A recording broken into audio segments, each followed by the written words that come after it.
epics work.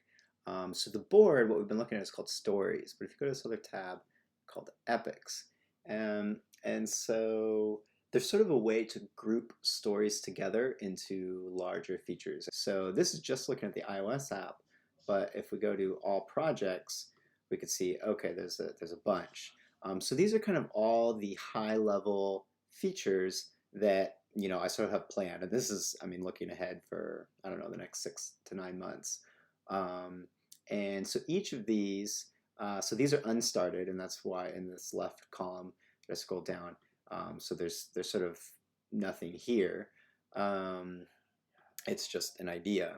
These ones on the right have actually been started. Now, what's cool about that and the starting, all it is it's the stories that are a part of this epic. So the epic itself is just sort of like a container. But so if we click on this one that started, it has a couple stories attached to it. And so since those stories, like this one in particular, backend, is considered in development, then the entire epic is now in progress.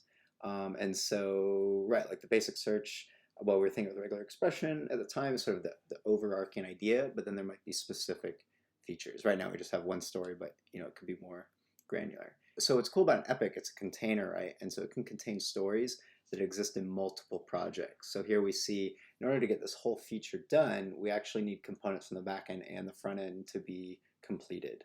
This one, the flagging feature, so these features are actually completed, and then it's saying, hey, we think that you're done with this feature. And so it gives me this little note here that says mark epic is done. Actually, I don't want to do that yet because there's some stories that I need to add.